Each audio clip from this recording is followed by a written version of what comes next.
gravado, então. Agora sim. Então tá, agora oficialmente, então, boa tarde a todas, a todos, a todes. A gente vai iniciar, então, mais um ciclo de conversas sobre fotografia, antropologia, fotografia e gênero. Hoje com a presença da nossa convidada Kelly Coide, que a gente está muito feliz de receber no dia de hoje. Então, começo já te agradecendo, Kelly, pelo aceite, né, para participar do ciclo conosco e estar aqui compartilhando um pouco da sua pesquisa e também, né, da tua experiência aí nesse campo de debates. A gente já teve uma conversa, né, acho que foi ano retrasado, talvez, ou ano passado, já perdi um pouco a noção do tempo, que foi muito boa, e por isso a gente ficou com muita vontade, né, de nessa segunda versão do ciclo te ter conosco e poder ampliar esse debate também para outras pessoas. A Kelly Coide, então, ela possui doutorado em filosofia pela USP, né, com uma tese sobre valores e questões históricas, epistemológicas e sociais envolvidas na concepção da doença de Chagas.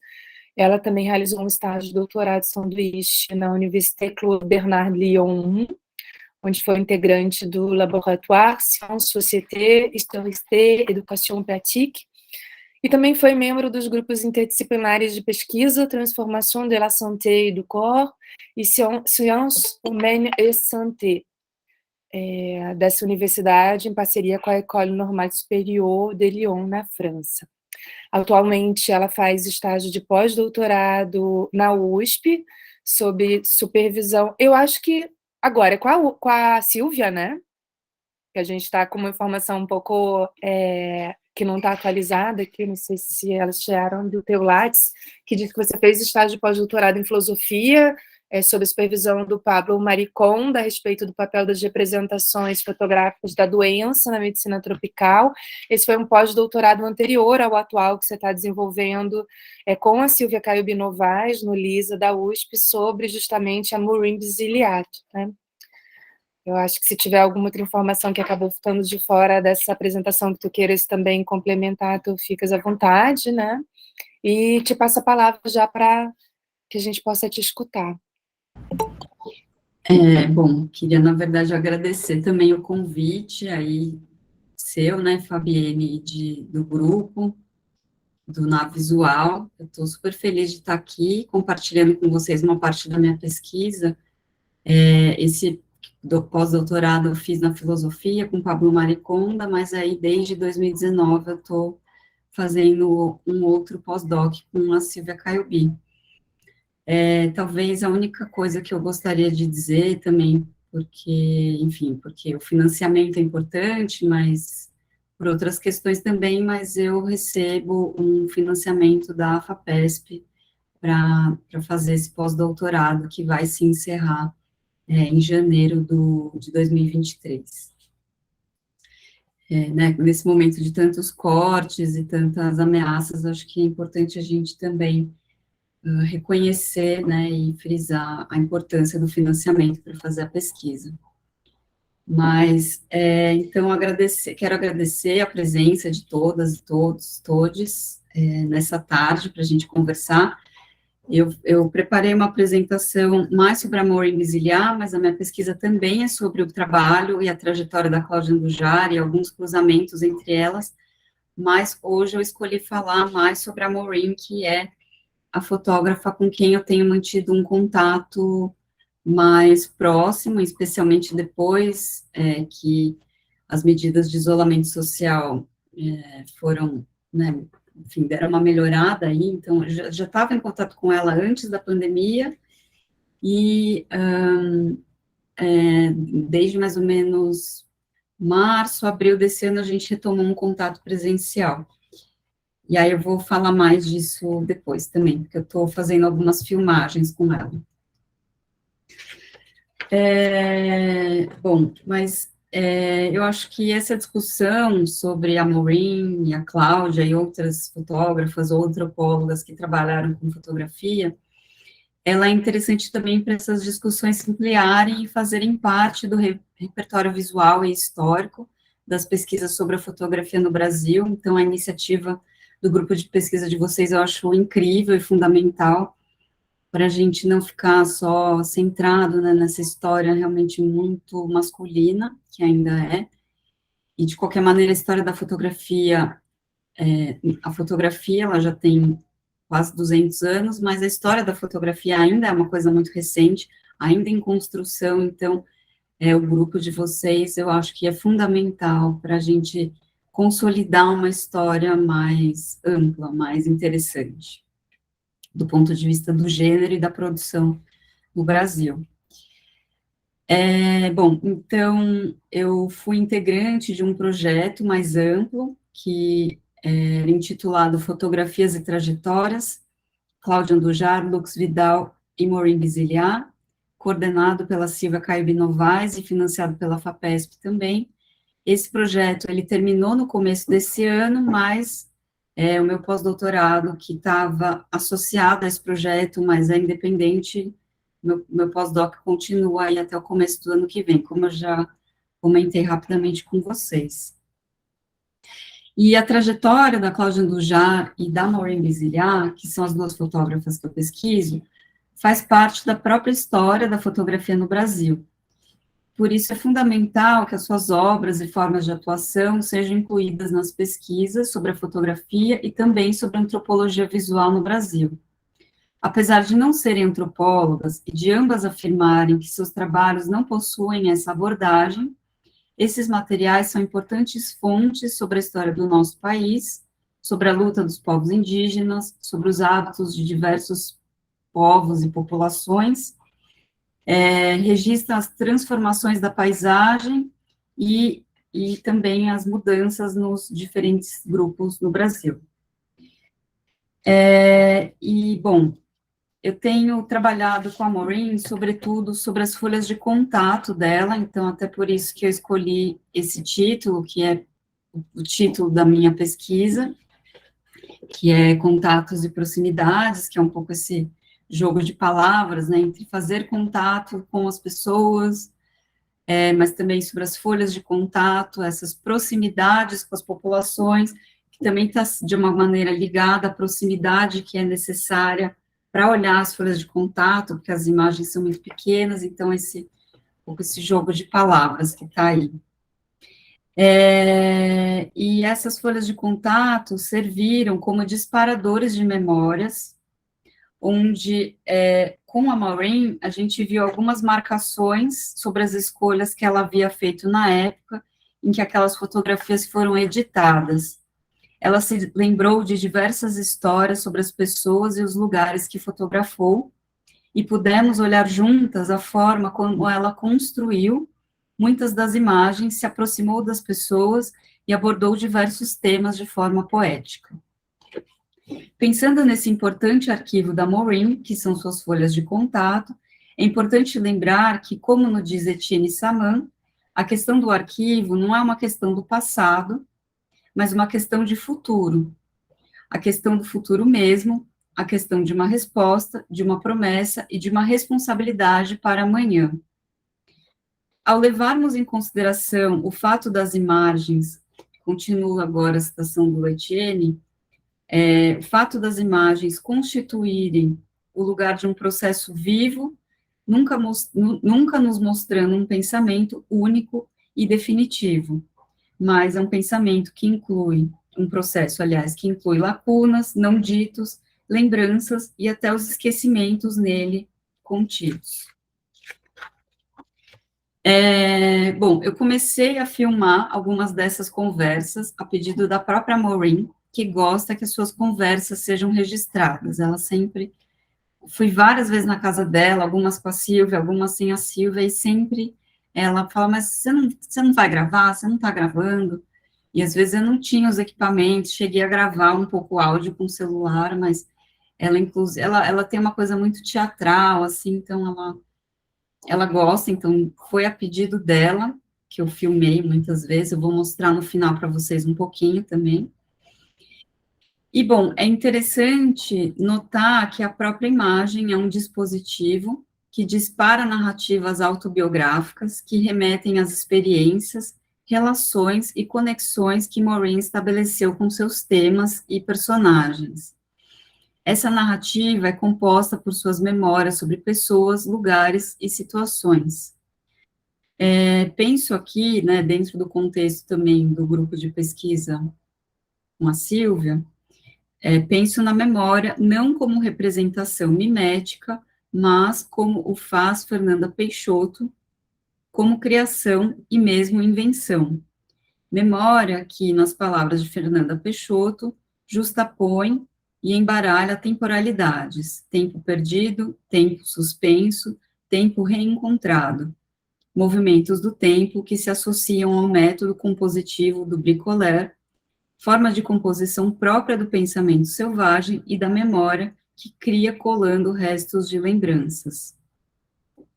Então, passo agora aqui, vou colocar os slides. Em qualquer momento, se vocês quiserem perguntar ou alguma coisa não tiver clara, vocês podem interromper e, enfim, não precisa esperar até o final. Vamos ver se eu escolhi certo aqui. Escolheu, tá perfeito. Tá dando, né, para ver. Tá, então vou falar um pouquinho sobre a Maureen, que é essa pessoa. Tirei uma foto na casa dela, recente, em abril, se não me engano.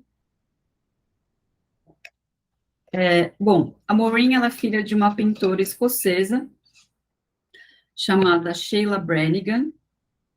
Eu encontrei algumas pinturas da mãe da Maureen num catálogo da exposição Expressionismo no Brasil, Heranças e Afinidades, da Fundação Bienal, e tem, enfim, nesse catálogo tem algumas pessoas como Lívia Abramo, Iberê Camargo, enfim, vários expoentes aí do expressionismo no Brasil, e a Sheila foi incluída nesse contexto. Então, eu acho que a Maureen também teve uma certa influência da mãe dela por esse gosto pela pintura e pelo expressionismo, mas, enfim, ela é filha dessa pintora escocesa chamada Sheila Brannigan e um diplomata argentino, Adolfo Cilingo. A Maureen, ela morou em diversos países quando criança por conta da profissão de seu pai. Então, ela morou nos Estados Unidos, na Inglaterra, Dinamarca, Colômbia, Argentina e Suíça. Foi essa vida de desenraizamento e mudanças constantes, que, enfim, depois vão fazer com que ela sentisse uma necessidade de buscar raízes que ela encontrou aqui no Brasil. Mas, bom, em 52, ela chega em São Paulo pela primeira vez, mas ela viaja para Buenos Aires um pouco depois, e na Argentina ela descobre a pintura e casa-se com seu primeiro marido, o fotógrafo espanhol José Antônio Carbonell, conhecido como Jepton, e, bom, aí ela vem para São Paulo um pouco depois. Em 55, ela estudou pintura com André Lhote, que é um pintor cubista que foi influenciado por Gauguin e Cézanne, e, enfim, vários brasileiros passaram pela escola de Lhote, né? Então, por exemplo, a Tarsila do Amaral chegou a fazer estudos lá no ateliê dele. Em 57, ela foi estudar artes em Nova York, na Art Students League, e ela se dedicou bastante ao desenho, ao estudo da luz e da forma humana, com especial interesse pelo claro-escuro, expressionista. Ela também posou como modelo em aulas de arte, que é uma memória que ela gosta bastante de contar. Parece que ela era uma ótima modelo viva, posava bem como modelo vivo. E em 57, ela retorna ao Brasil para ficar, e ela fica em São Paulo, onde ela mora até hoje. E no Brasil, ela abandona a pintura e começa a se dedicar mais à fotografia. Mas ela também conta que foi esse primeiro marido dela, o Jepton, que ensinou ela a fotografar. E essa é a primeira fotografia dela, que ela fez em 55, de uma família de japoneses plantadores de algodão no estado de São Paulo. E eu acho que aí nessa fotografia já tem muito da essência da fotografia dela, que, enfim, ela fotografou diversos temas, com vários recursos técnicos, mas eu acho que esse estilo permaneceu durante as décadas seguintes no trabalho dela. E ela se diz também um pouco fotógrafa por acaso, por causa disso, porque ela, enfim, ela queria fazer 1 milhão de coisas, mas acabou pegando um gosto pela fotografia.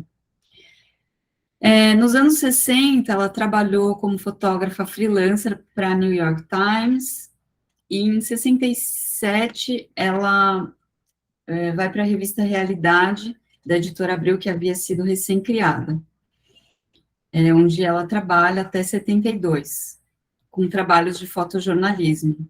E ela trabalhou também para a revista Quatro Rodas. No Brasil, a partir da década de 50, revistas ilustradas como o Cruzeiro, que foi criada em 28, e Manchete, que foi criada em 52, já haviam se estabelecido nas trilhas da revista norte-americana Life. E nos anos 60, o grande sucesso foi a Realidade, que tinha um projeto jornalístico e editorial diferente das outras revistas, e também era uma revista mais à esquerda do que as outras que existiam no Brasil. Citando aqui o Sérgio Burgh, a nova linguagem consagrada em publicações como Life derivava do uso pioneiro das câmeras 35mm por Eric Salomon, ainda na década de 20, quando se consagrou a fotografia instantânea e não intrusiva, desdobrando-se depois nos trabalhos de Henri Cartier-Bresson e de outros fotógrafos do pós-guerra. São inúmeras as matérias do fotojornalismo de O Cruzeiro, marcados pelo humanismo fotográfico, que retratam aspectos culturais e da condição de vida de diferentes segmentos da população brasileira.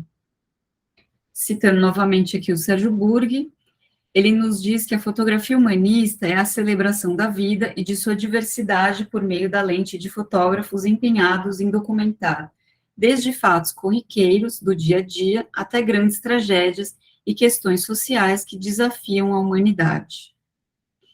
Bom, certamente, né, essa tendência humanista pode ser observada nos primeiros trabalhos da Cláudia e da Maureen, que chegaram ao Brasil nesse período de grande efervescência cultural. Seguindo aqui com a Maureen, com a trajetória dela, em 63 ela ganhou um exemplar de Grande Sertão Veredas, de um amigo, que é o José Olímpio Borges, e ela conta que esse amigo achou que ela não fosse entender a linguagem do Guimarães Rosa, porque ela não falava português muito bem na época, ela falava várias outras línguas, mas o português ainda não era tão, enfim, né, a língua que ela falava melhor, e também a gente sabe, né, que o universo do Guimarães Rosa é um universo muito peculiar, e ela disse que ela não só entendeu, como ela mergulhou nas profundezas do sertão, e ela decidiu viajar até as Gerais para conhecer o universo do Guimarães Rosa.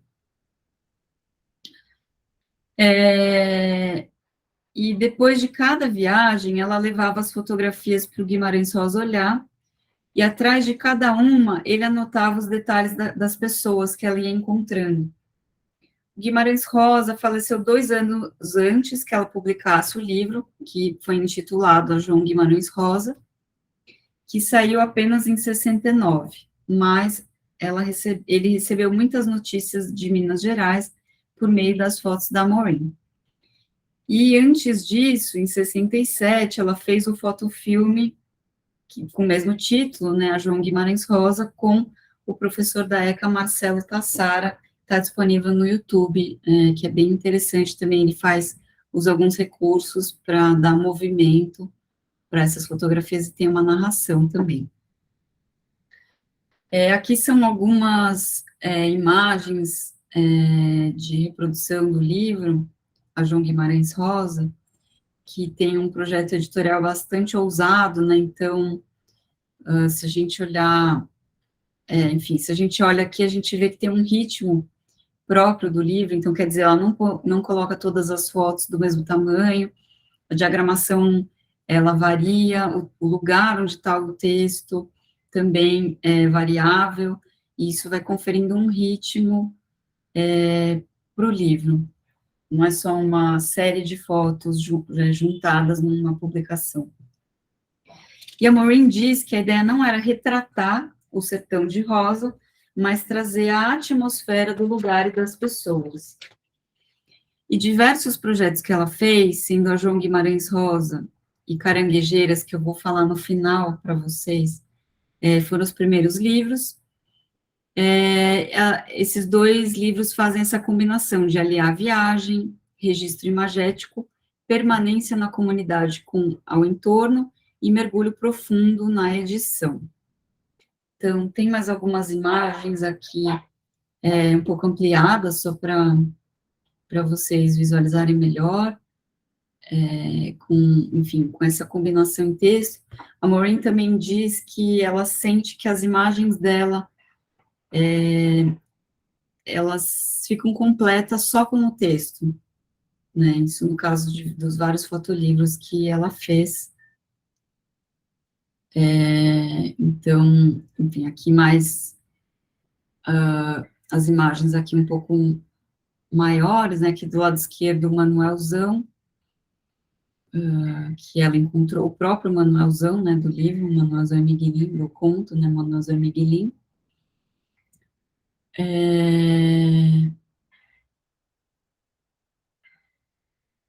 Então, a Maureen, ela diz, nas palavras da Yara Shriver-Dines, no artigo publicado na Zoom, As Mulheres Caranguejeiras do Sertão de Guimarães Rosa, pelas lentes de Maureen Bisiliar, a Yara diz que Maureen busca a orquestração entre fotografias e palavras, unindo melodicamente sons, silêncios, notas e vazios por meio das imagens.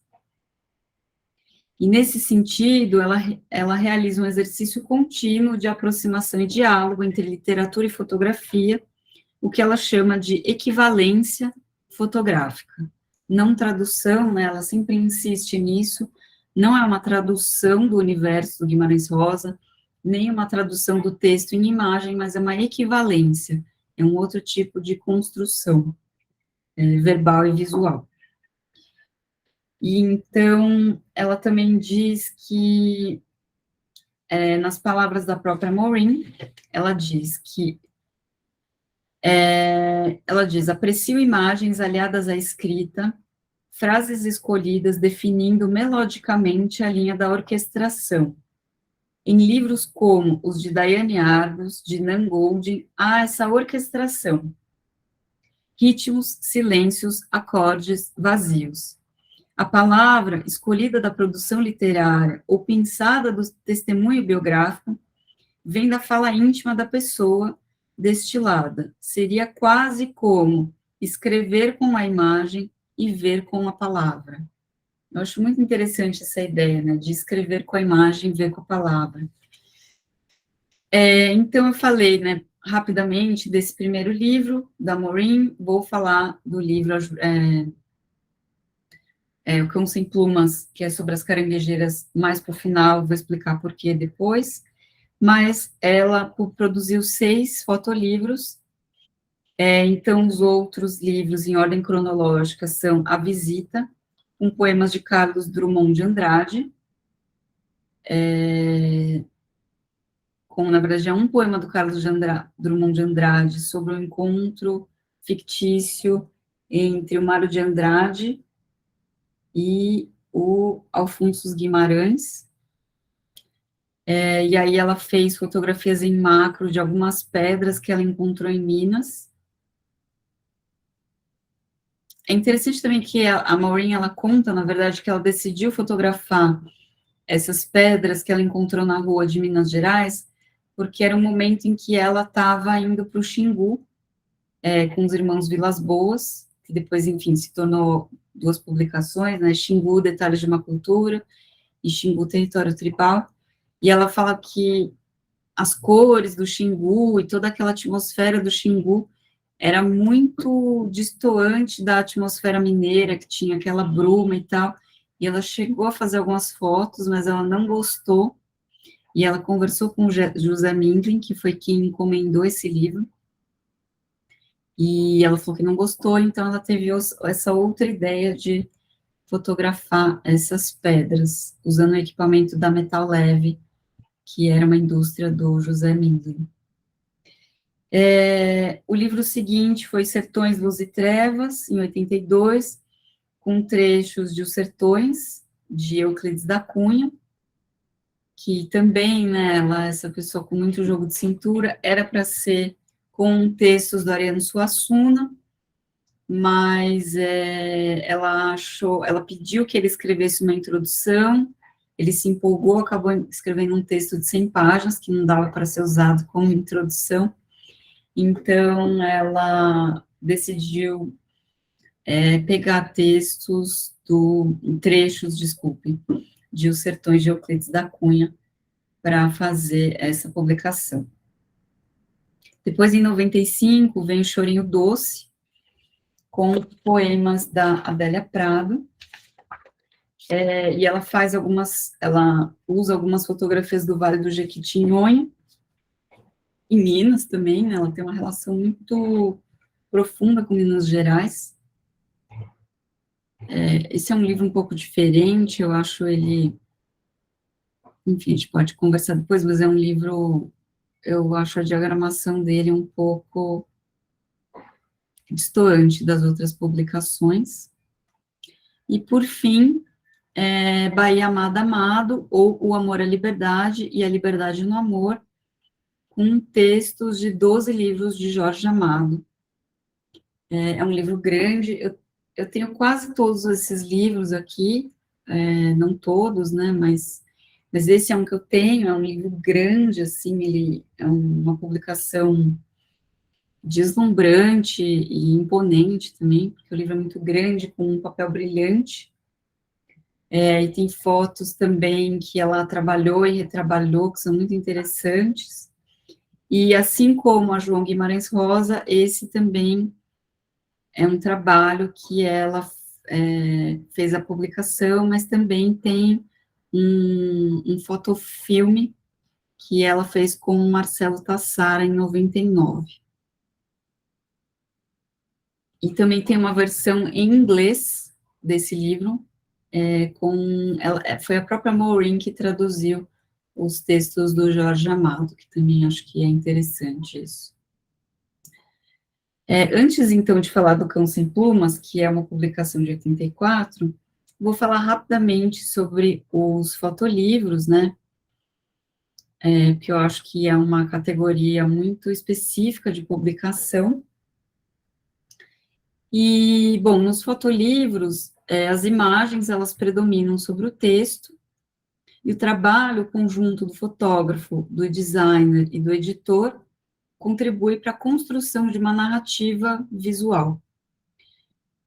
O Jerry Badger, na revista Zoom também, num texto que é intitulado Por que fotolivros são importantes, o Badger diz que a fotografia no fotolivro se expressa como uma arte literária e narrativa, entre o filme e o romance. Então, ele bagunça um pouco essas fronteiras entre...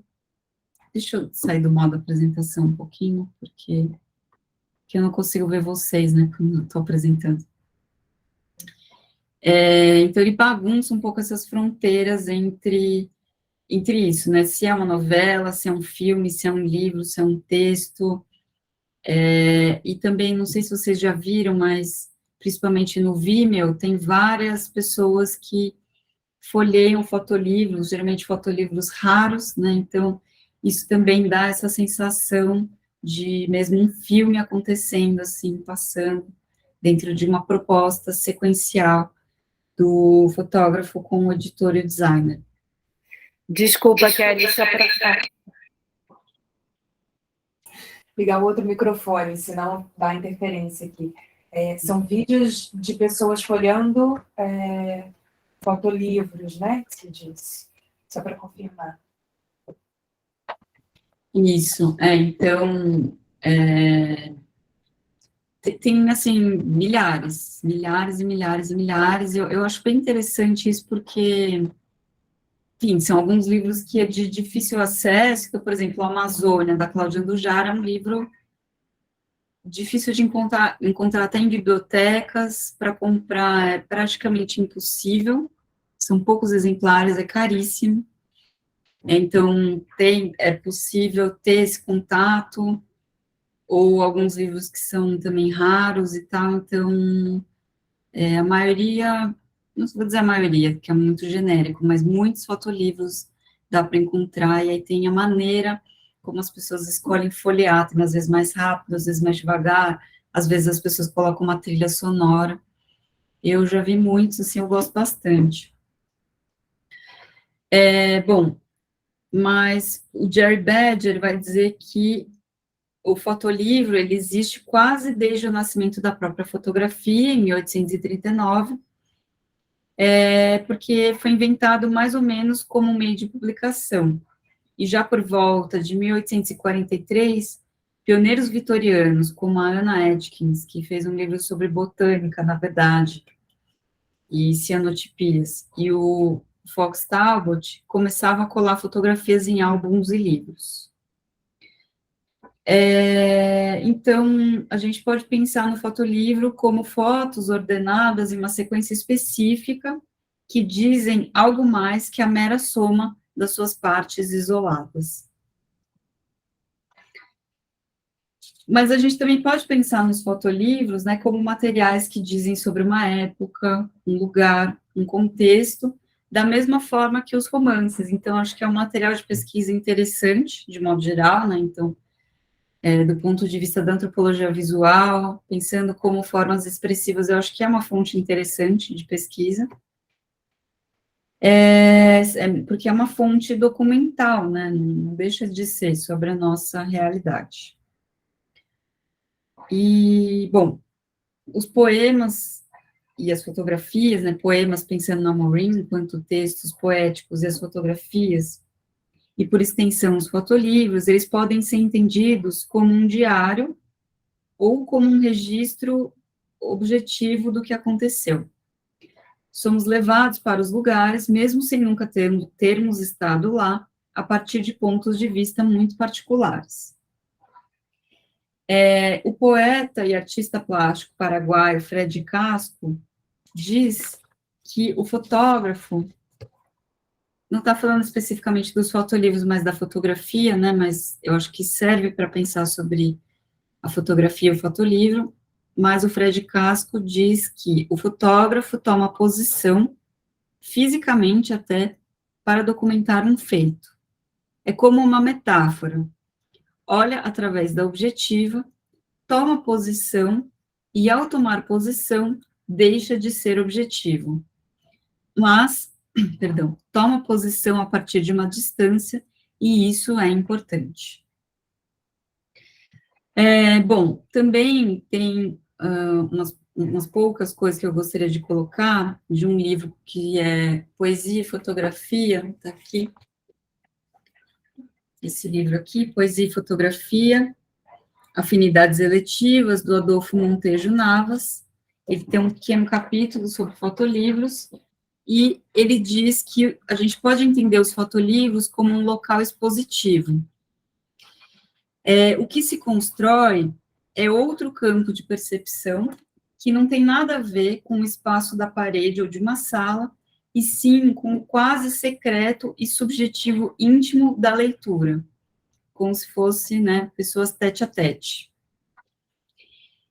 E o Montejo Navas diz também que os fotolivros não deixam de ser um território imagético que ultrapassa a noção de álbum, com o qual o consumo mais comercial aposta. Tá muito barulho, porque tem uma obra bem na frente aqui. Não dá para ouvir nada, tá ótimo. Tinha foto, barulho aqui em cima, mas tem barulho aqui na frente, aqui tá só obra. Bom, então os fotolivros não deixam de ser um território imagético que ultrapassa a noção de álbum e se encaminha para uma interface de criação, para uma narrativa visual, já que o livro nunca deixa de ser uma máquina sequencial de leitura ou de visão. Então, ele está chamando a atenção para o fato de que o fotolivro, ele é um livro. Então, a gente vai sentar e vai olhar de perto, no nosso ritmo, num momento de uma certa intimidade, né? Não é como ir a uma galeria, a um museu e olhar uma sequência de fotos numa certa disposição curatorial numa parede, né? Ou numa projeção, enfim. Mas vou voltar aqui, então, para o meu PowerPoint.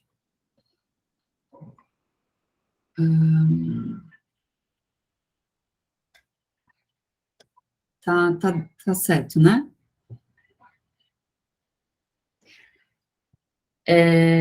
Bom, então vou falar um pouquinho agora sobre a série Caranguejeiras, que é uma série bastante famosa da Maureen. Em 68, a Maureen ela se encontrava na Paraíba, a serviço da revista Realidade, sobre a qual eu já falei rapidamente, quando ela foi levada para a aldeia de Livramento, a 20 quilômetros de João Pessoa, onde quase 1.000 homens e mulheres viviam da caça do caranguejo. Lá, ela fotografou a caça ao caranguejo no mangue, publicando uma matéria para a Realidade junto com o Audálio Dantas, que era um jornalista. Bom, então, também eu acho que a trajetória da Maureen, ela passa pela própria história do fotojornalismo no Brasil, e, enfim, só fazendo um comentário muito rápido, eu acho que o fotojornalismo, principalmente nessas primeiras décadas, né, até mais ou menos anos 70, hoje já tem outro formato um pouco, mas ele tem uma narrativa visual mais ensaística, e imagem e texto estão aliados, mas as fotografias, elas, principalmente nesse projeto, né, da Realidade, as fotografias não vêm para ilustrar um texto, as fotografias, elas têm um protagonismo, né, então já muito inspirado num certo estilo, principalmente da revista Life, e da Paris Match também. Então, a gente vê muitas vezes isso, a imagem, ela ganha um destaque, então aqui, por exemplo, aqui é a capa da revista, com uma fotografia da Maureen, e aqui é a primeira página da matéria, então a gente vê que tem uma grande imagem dessa mulher pegando um caranguejo dentro da lama, o texto, ele é menor, né, dentro dessa diagramação, também tem uma pequena fotografia de um caranguejo, quer dizer, não é totalmente desvinculado de uma ilustração, mas a gente vê que é uma narrativa que corre em paralelo, aliada ao texto e não a favor do texto, né? As fotografias têm tamanhos diferentes também, e o projeto gráfico permite que exista uma narrativa e não só um amontoado de fotografias ou uma fotografia emblemática que vai dizer tudo, enfim, de forma sintética. Bom, então aqui é a reprodução, né, da matéria toda aqui da Realidade, e também o texto do Audálio Dantas, ele tem uma coisa mais poética, mais imaginativa, e também um dos artigos que eu enviei para vocês, que eu acho muito interessante, a análise que são um autor e duas autoras que fazem, sobre a questão do jornalismo, né, então tem algo de cinematográfico no próprio texto, com muita atenção aos detalhes e ao movimento, um pouco como se fosse uma câmera passando por uma cena. E, bom, então, ela fez essas fotos em 68, mas em 84, ela publicou o livro Cão Sem Plumas, com um poema de mesmo título, do João Cabral de Melo Neto. E como, não sei se todas e todos conhecem o poema, né, mas é um poema sobre o rio Capibaribe, em Recife, que foi publicado em 50, quando o João Cabral estava na Espanha, na verdade, no exílio, e ele escreveu o poema após ler uma notícia que dizia que a expectativa de vida no Recife era de 28 anos e na Índia de 29 anos, e ele sentiu um impacto profundo, e ele escreveu, então, um poema, longe de sua cidade natal, e longe do rio Capibaribe. O poeta dizia querer dar a ver com sua poesia, definida como um esforço de presentificação e de coisificação da memória, fazendo uso de palavras concretas e precisas. Então, acho que é interessante, eu só estou dizendo isso porque a Maureen fez essas fotos e ela decidiu, ela achou que esse era o Cão Sem Plumas. Evidentemente, ela sabia que era um poema sobre o rio Capibaribe no Recife, mas numa pequena vila de caçadores de caranguejo, ela viu o Cão Sem Plumas também, né? Mesmo que fosse num outro estado, num outro lugar, com uma paisagem de um outro rio, com um outro mangue. E aí eu queria ler para vocês a introdução que a Maureen escreveu para esse livro, Um Cão Sem Plumas, que eu tenho a sorte de ter, que é esse aqui. Então,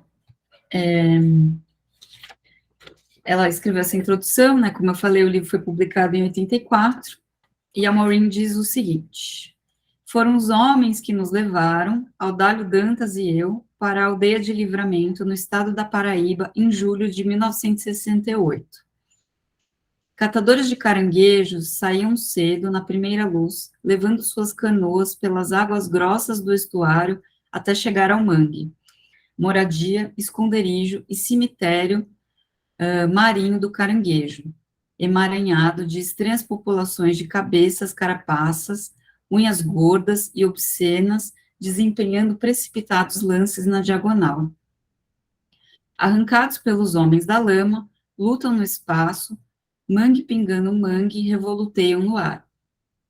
Os homens sem luvas, pés amarrados com couro de boi contra as lascas de conchas afundadas no chão, dispersam-se pelos corredores do mangue, apoiados a raízes suspensas, arqueadas em ogivais, nave inchada e úmida de uma louca catedral.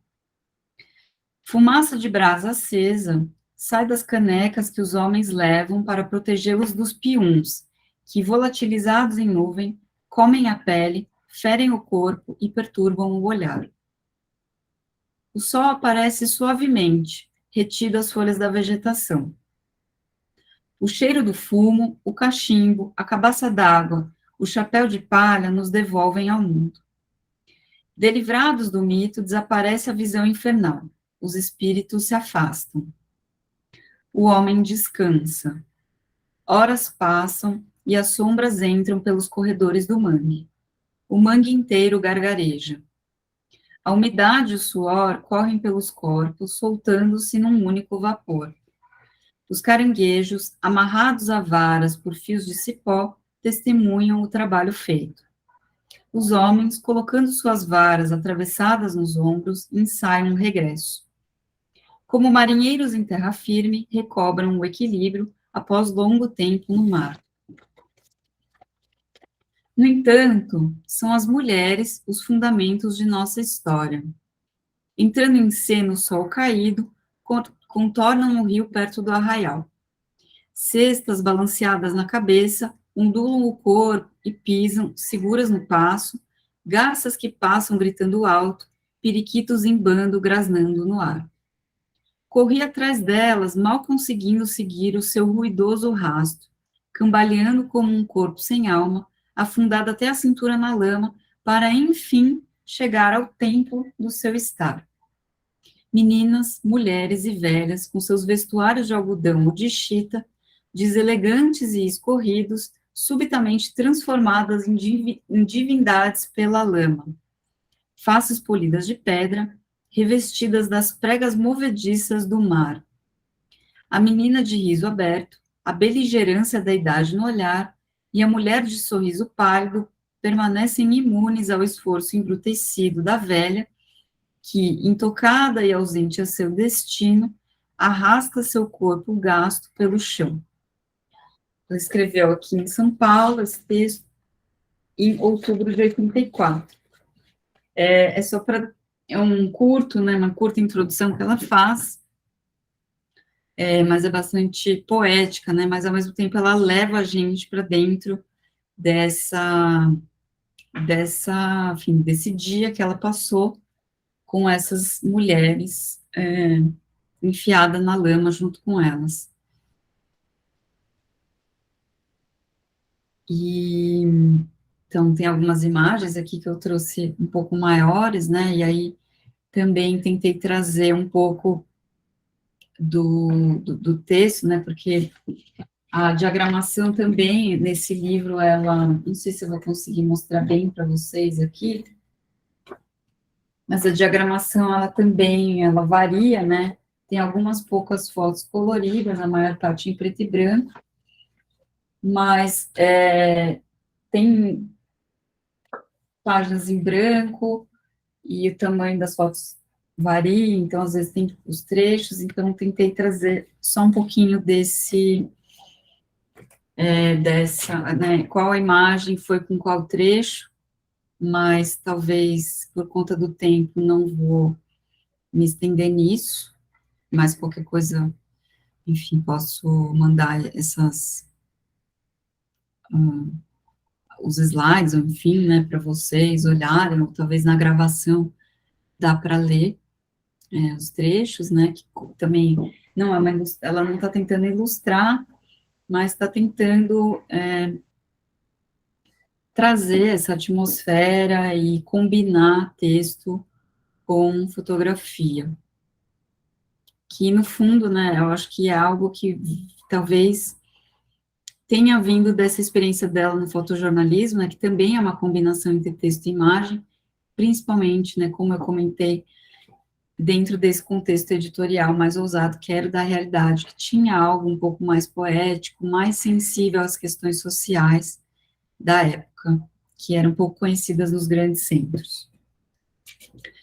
Bom, mas agora eu queria passar, então, para a parte sobre as folhas de contato da Maureen.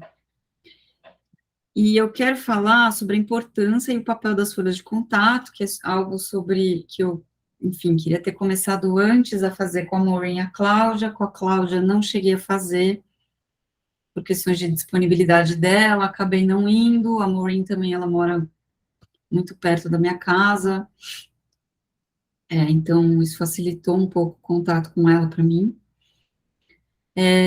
Mas tem uma enorme importância, né, não é algo que é muito novo, né, dentro da pesquisa com fotografia, sobre a importância das folhas de contato para entender o processo de elaboração e de edição das fotógrafas e dos fotógrafos. Porque, por serem um registro do que foi fotografado, mostrando os movimentos de distância, aproximação, enquadramento da fotógrafa ou do fotógrafo, as folhas de contato são uma ferramenta para editar e elas também são um índice para um arquivo de negativos. Só entre parênteses, né, como são folhas de contato da Maureen, eu selecionei algumas que eu tive acesso no banco de dados do Instituto Moreira Salles, não consegui ir para a reserva técnica deles, que fica no Rio de Janeiro, porque eu estava esperando uma autorização antes da pandemia, né, entre o final de 2009 e começo de 2020.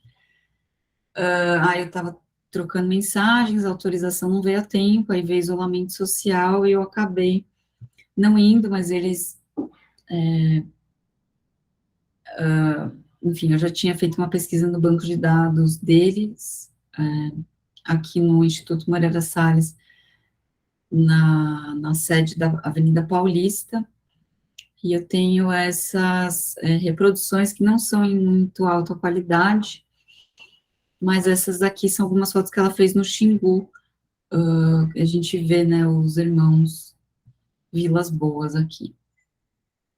Aqui algumas das caranguejeiras, né? Mas, bom, as folhas de contato, elas nos mostram, portanto, cada passo ao longo do caminho que conduz a uma imagem, a imagem escolhida pelo fotógrafo, e elas dão a sensação de que estamos ao lado do fotógrafo e vemos através de seus olhos. É como se estivéssemos assistindo a um pequeno filme, onde a cena se desenrola e evolui, e seguíssemos essa movimentação junto com o fotógrafo. Na introdução do livro Magnum Contatos, que eu enviei para vocês escaneado, a Kristen Luben escreve que, comparadas frequentemente ao caderno de esboços de um artista, as folhas de contato são, sem dúvida, mais implacavelmente inclusivas do que a analogia poderia sugerir. Não há como remover ou apagar os passos mal sucedidos rumo ao produto final. A qualidade ilícita da folha de contato está na origem de boa parte da fascinação de quem as vê, assemelhando-se a ler o diário de alguém ou examinar seu quarto de vestir, uma vez que ela não foi feita para o consumo público. Como Cartier-Bresson observou, uma folha de contato está repleta de rasuras, cheia de detritos. Uma exposição de fotografias ou um livro são convites para uma refeição, e não é de praxe fazer os convidados meterem o nariz nas panelas e muito menos nas latas com as cascas. Bom, então, eu tinha deixado essa série das caranguejeiras para o final, porque eu quis falar um pouco da matéria, né, na realidade, que foi publicada 20 anos antes, e também porque eu separei especialmente essas reproduções dos contatos da Maureen das caranguejeiras, né, então é por isso que eu acabei deixando para falar delas no final.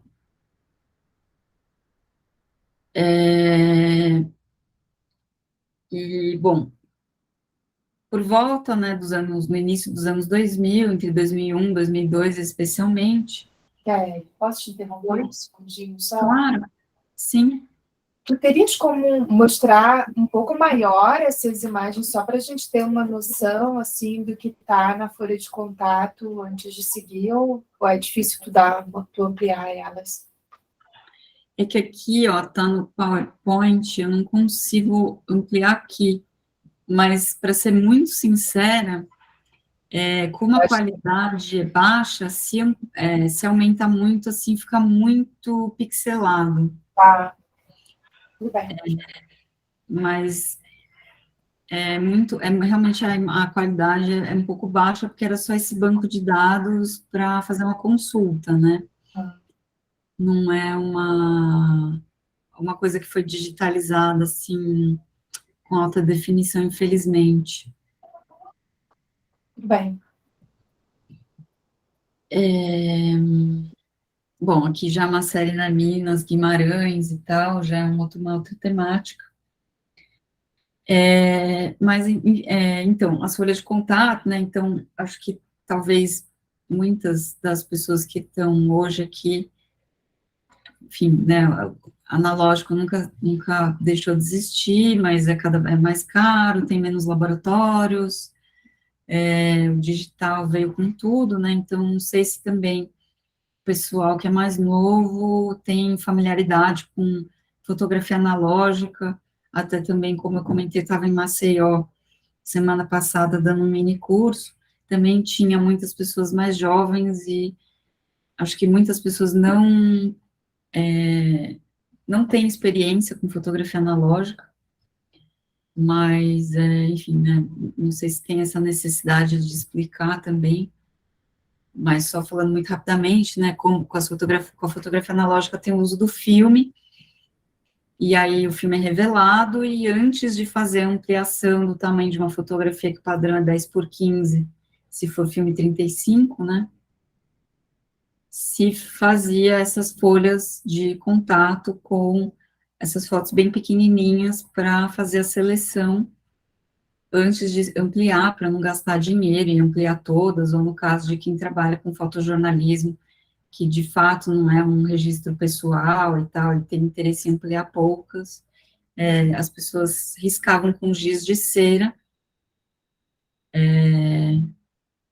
em volta das fotografias que elas achavam que estavam melhores e, enfim, já meio que descartavam as demais que entravam para um arquivo. Mas, enfim, cada fotógrafo, né, nesse livro da Magnum, que é um livro grande, eu tenho aqui também, é um livro maravilhoso de se ter, a gente vê que cada fotógrafo tem uma metodologia completamente diferente, tanto para montar a folha de contatos, quanto para fazer a sua seleção, né? Então, por exemplo, uma das coisas que o Cartier-Bresson fazia era que ele não fazia intervenção nas ampliações, então o que ele tirava era o que ele tirava, ele não fazia um crop menor para reenquadrar, enfim, e muitas vezes ele olhava as fotografias dele de ponta cabeça, porque era uma questão muito geométrica e de composição, mas enfim, tem várias questões, a gente pode conversar depois. Mas então, no começo dos anos 2000, teve uma inflexão em favor do digital, e cada vez mais os fotógrafos são chamados não apenas para cobrir um evento, mas também para editar o seu trabalho e manipular um conjunto de ferramentas tecnológicas cada vez mais complexas e sofisticadas, e também para editar cada vez mais rápido e com outros métodos, né? Então, a folha de contato, por mais que a gente possa abrir o Lightroom ou qualquer outro programa, Photoshop, e olhar uma pequena sequência de fotografias de forma simultânea, não é a mesma dinâmica das folhas de contato. E é interessante também, por exemplo, que a fotógrafa, né, Susan Meiselas, que é também da agência Magnum, ela diz que a mudança para o digital também eliminou parte das experiências compartilhadas no trabalho para a agência Magnum. Nas palavras dela, a fotografia digital pode permitir maior compartilhamento no campo, mas coíbe a coletividade na outra ponta. Um número menor de pessoas participa de todo o processo. Antigamente, você enviava o filme sem mexer nele, e frequentemente os editores da Magnum ou outros fotógrafos iriam examinar os contatos. E também é muito palpável que a mudança para o digital alterou o ritmo do processo de fotografar, né? Então, se antes as pessoas fotografavam e elas tinham, de alguma maneira, um certo processo de edição já na cabeça, e aí tinha que esperar enrolar o filme, mandar para revelação, pegar as folhas de contato, editar, e aí, então, mandar ampliar. Na fotografia digital, você tira imediatamente, já vê o que você está fazendo, já edita na câmera, muitas vezes, e como também as câmeras têm Wi-Fi, enfim, já, muitas vezes, já edita e já submete a fotografia imediatamente. Então, é mais solitário e mais rápido, e tem uma certa perda enquanto processo, não é só uma modificação. Também, ainda sobre contatos, tem essa série de 3 volumes de DVDs. Eu não vou parar de compartilhar, porque eu vou passar um vídeo já.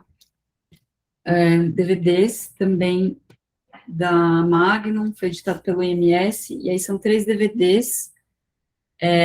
O primeiro é A Grande Tradição do Fotojornalismo, o segundo é A Renovação da Fotografia Contemporânea, e o terceiro é a Fotografia Conceitual, e aí são vários e várias fotógrafos e fotógrafas de vários contextos, vários períodos, comentando em vídeos curtos, de, sei lá, mais ou menos 10 minutos, alguma folha de contato, como foi aquele processo daquela série, ou daquela reportagem, ou daquele trabalho artístico que, enfim, como foi esse processo, que é bem interessante também, esses DVDs. Aí eu dei uma corrida, porque eu queria deixar um tempo para o final para a gente conversar, mas eu também queria mostrar um pouquinho para vocês alguns trechos dessas filmagens que eu tenho feito com a Maureen. Eu tenho um primeiro corte, que o Ricardo Dionísio, que é editor do Lisa, está me ajudando a fazer, mas é só um primeiro corte, ele ainda é muito longo. Eu fiz filmagens novamente com a Maureen esse sábado passado, sábado agora, antes de anteontem, na verdade. Então, vou mostrar para vocês só alguns trechos sobre essas questões. São trechos diferentes, mas juntando tudo dá mais ou menos uns 15 minutos no máximo. E aí, depois, eu queria abrir para a gente conversar, tá bom? Vocês me avisam se não tiver o som ou qualquer coisa assim, tá? Certo.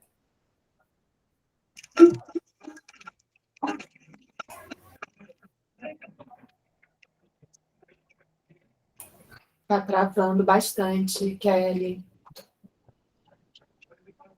Oi? Tá travando o vídeo. Sério? Botado, assim.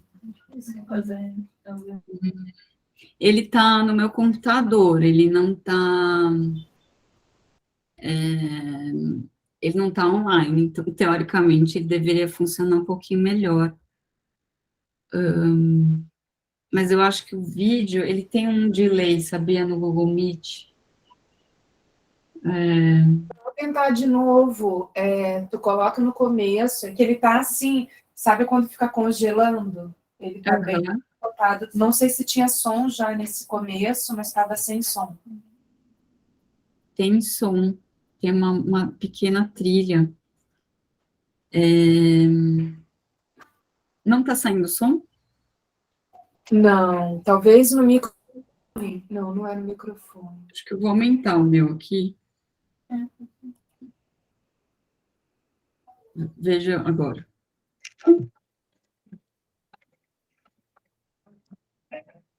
Tá saindo som?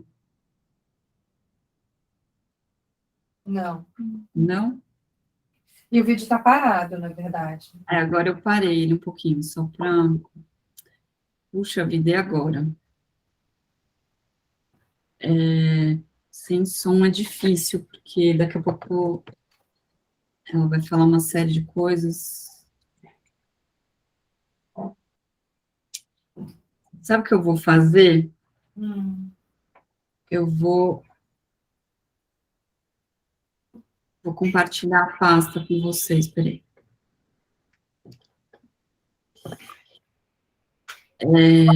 Compartilha, eu tento botar aqui para ver se... Compartilha comigo no Gmail, porque eu já estou conectada e eu já projeto aqui. Tá. É só um pouquinho.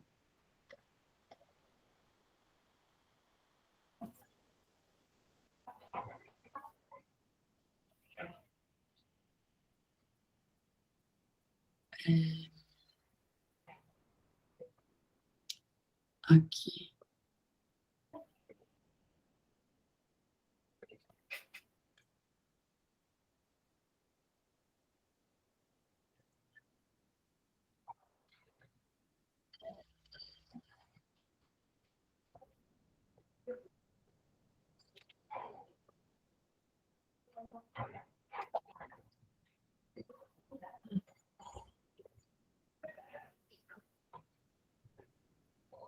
Ó, tá indo. Aí eu vou escrever aqui no chat, né, porque como são 3 trechos, do início até 6 minutos e 21 segundos, depois 10 minutos e 28 segundos, até 17 minutos e 56 segundos, e por fim, dos 25 minutos e 15 segundos até 28 minutos e 34 segundos. Eram esses 3 fragmentos. Se você quiser tentar compartilhar sua tela também. Eu vou fazer isso. Deixa eu ver se ele vai rodar aqui. Eu não posso compartilhar aqui direto. Em vez de tela, agora.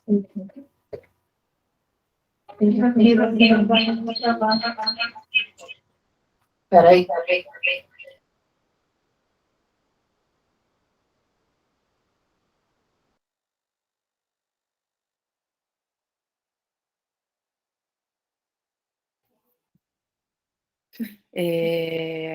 Tá, dos 6 minutos ao 21, eu vou primeiro fazer um teste. Na verdade, do início até os 6. Ah, tá, sim. Deixa eu botar aqui para vocês me dizerem se vai estar funcionando. Se vocês vão estar vendo. Tá?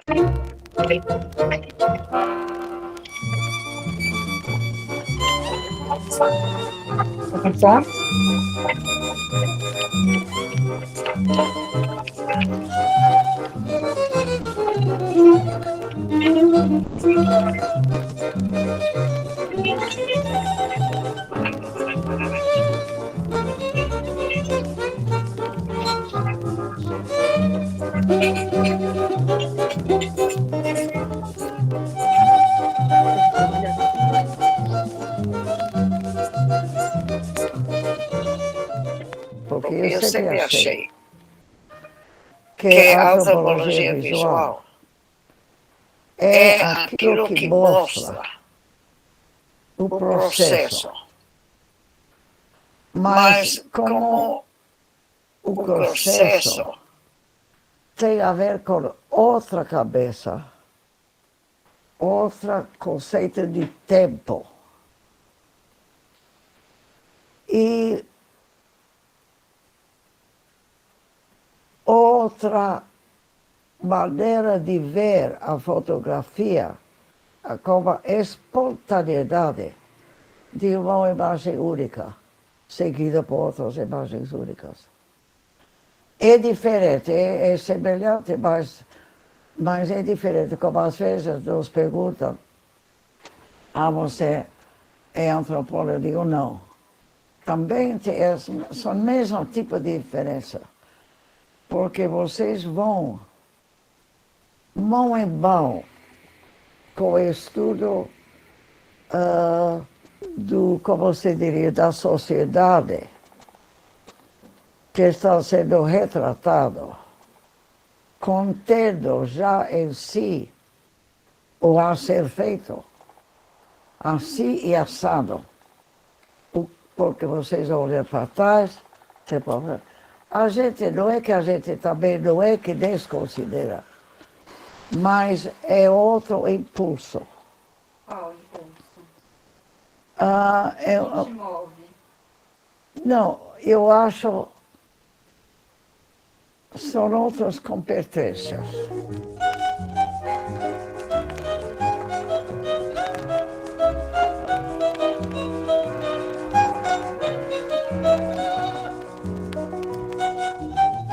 Isso para mim é um negócio, quer dizer, isso de fazer coisa online, fico perdendo na minha cabeça o nome das coisas mais simples. E não sendo uma pessoa treinada, porque para fazer isso bem, você tem que ter uma formação de gravação. Como nos anos de todos os livros que eu fiz conjuntamente, digamos, com a pessoa, e conjuntamente não são assim casuais, não? É assim, então eu sei trabalhar, eu trabalho junto. O outro é esse aqui, ó. Quer ver? Cadê? Qual é o O de outro? ontem, do Xingu. Foto Xingu, ó. Deixa eu Foto ver isso. Xingu. Esse é em trânsito. Deixa eu ver, Esse aqui tem que ser o IRAR. eu sei.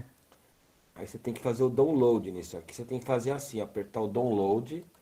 Aí ele vai montar uma pasta aqui embaixo, ó. Quer ver? Ó, vai carregar essa pasta aqui embaixo. Vamos ver, não, esse Aí, eu sei, aí eu essa, faço ela isso tem que aqui. esperar ela carregar, a bolinha inteira completar.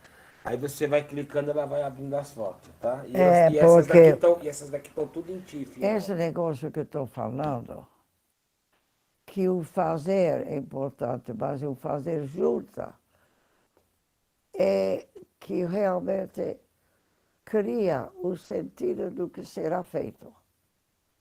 Então eu acho que isto está sendo uma necessidade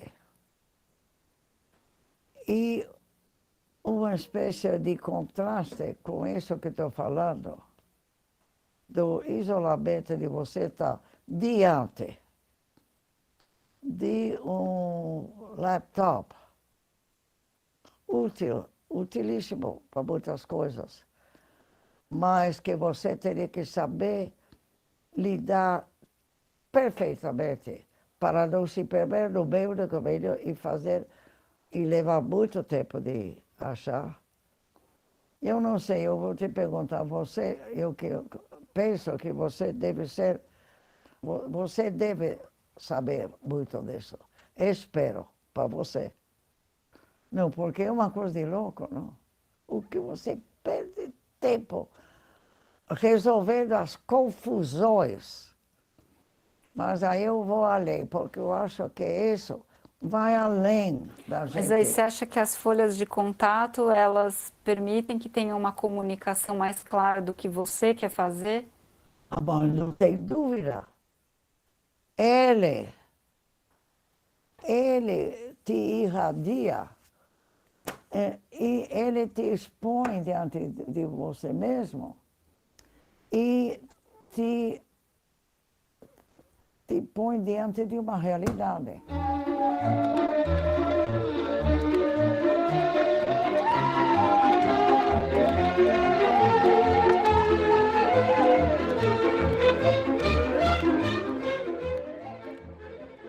O interessante aqui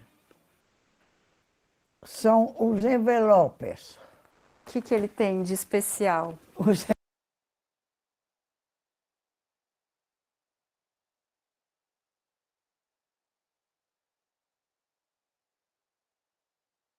geralmente era assim,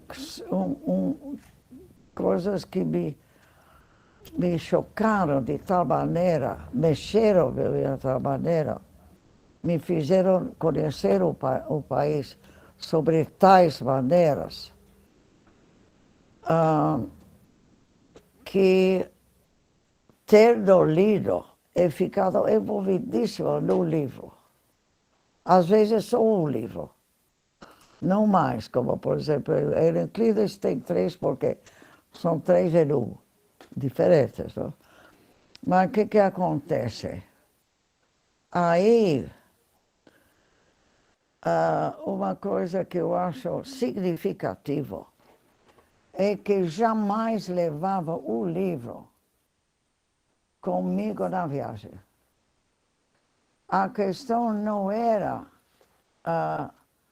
uma questão de ilustrar, de querer imitar, era de ir. Eu tive a sorte em Guimarães, por exemplo, ele me deu um roteiro solto, que as palavras dele seriam como um tronco da árvore, que eu teria que achar uns galhos. Então ele, antes de me dizer adeus da primeira viagem, da primeira encontro com ele, quando ele era Itamaraty, ele era ministro de Fronteiras, e surpreendentemente pedi uma entrevista com eles me deram, imagina, hoje seria uma loucura total. Mas ele me falou, já me botando naquele elevador extraordinariamente velho, e dizia, Maria, você vai compreender, você vai captar os gerais por ter tido um avô, ter tido um avô irlandês. Porque ele era um conhecedor muito grande da literatura e, obviamente, ele mencionou irlandês, inglês e tal. Então, mencionei isso.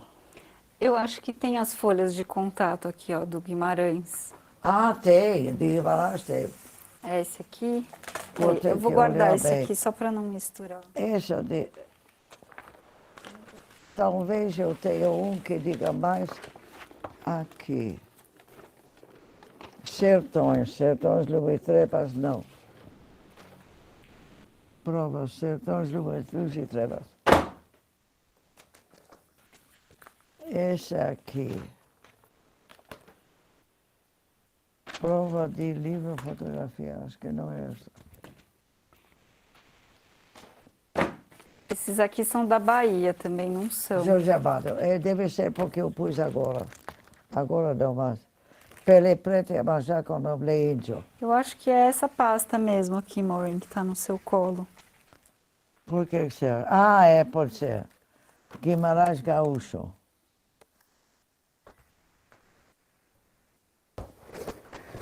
Aí,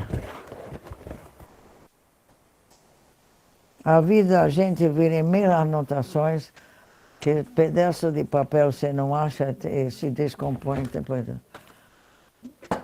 Mas vamos ver. O que seria essa? Olha, essa daqui tem as suas escolhas também. Por exemplo, essa é uma escolha, essa é uma escolha. Por exemplo, por que essa e não essa? Não, essa é simples e meramente. Não é o gesto, porque acho que o gesto é quase igual. Eu acho que aqui é a tonalidade de não perder demais coisa. Claro que você não pode aqui é totalmente não trabalhar isso. Então, mas aqui foi uma questão, e eu acho que seria menos gesto.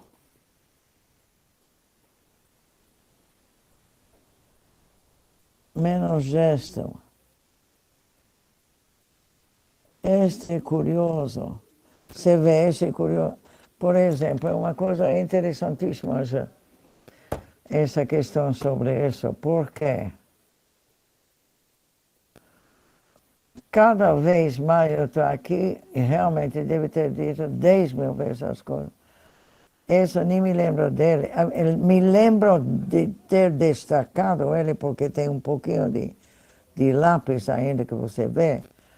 Eu usar, porque a gente não pode mentir muito com a gente mesmo, porque sempre tem alguma coisa. Aqui houve uma intenção, aqui,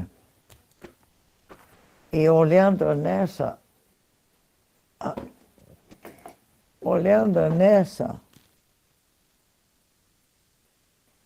é uma coisa mais de dor, mais patética um pouco. Aqui ele abre os braços, que me dá a impressão que há uma possível fim de vida, não, continuação de vida, que ele pega o voo, é uma questão de voo. Aqui é uma questão de voo também, não só. Entre essa questão é uma questão de tonalidade, em que essa é uma coisa psicológica.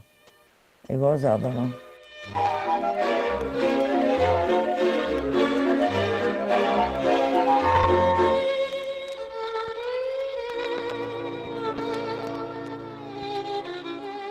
Eu acho que vocês foram muito sagazes em ter colocado como início de trabalho de vocês, assim, de folha contato. Mas a gente está podendo, assim, entrando em certas coisas. No livro da Muito Magnum, eles falam que muitos fotógrafos não gostam de discutir folhas de contato porque é um pouco... Revelam É, as fragilidades. exato. As dúvidas, os erros. Eu não tenho, eu tenho uma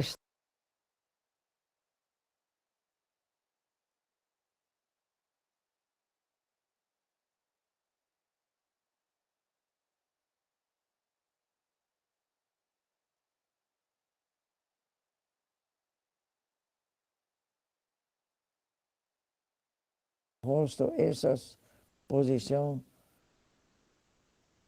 Aqui tem histórias também. Essa história, esse moço assim, eu cheguei, esse aqui era assim. Não me lembro.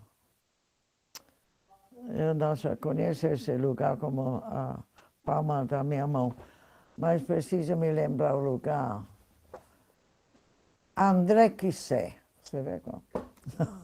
André Quissé. Né? É onde o Guimarães começou a primeira viagem dele e que resultou, entre outros, do Grande Sertão Veredas. Não? Então, eu cheguei lá era à tarde, sempre eu trabalho quando possível, a não ser profissionalmente, onde você vai com equipe, ia sozinha. E cheguei lá, que era 3 ou 4 da tarde, e entrei num bar. E falei, o que a moça está fazendo? Eu falei, não, estou querendo, eu contei um pouco assim por cima. Aí ele falou assim, a moça está com sorte, porque acabou de chegar e está vindo para cá agora, Manuelzão, do lugar onde ele trabalhava. Ele trabalhava na fazenda, longe. Então cheguei lá, Manuelzão, então, O próprio personagem. a própria personagem. A moça tem sorte, ele falou, a moça tem sorte. Mas ali, o que aconteceu? De manhã, combinei, não falei a hora, mas como eu pensei, e tinha razão, que eles acordam 4 ou 5, acordei às 5, e lá estava ele, e lá estava essa pessoa.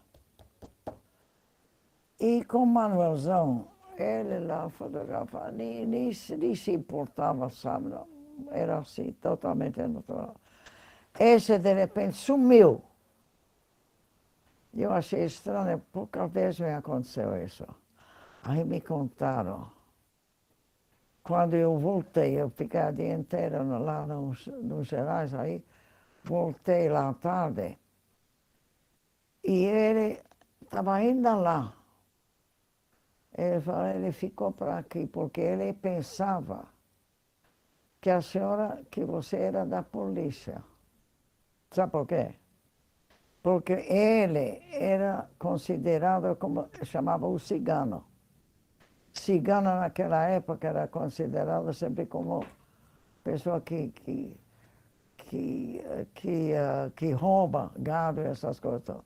Então, então, são pequenas coisas que te acontecem que realmente, enfim, revelam realidades. Não?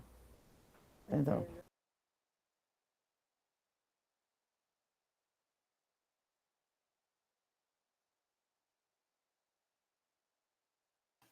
Acho que era isso, né? Era isso. Obrigada aí por ter me ajudado com essa questão técnica. Então, é uma coisa Achei em muito andamento. curioso ela falar sobre isso, justamente porque a gente segue apanhando, né? Essa coisa online. Eu vou tirar aqui, interromper o compartilhamento da minha tela para que a gente possa te ver maior e te devolvo então a palavra.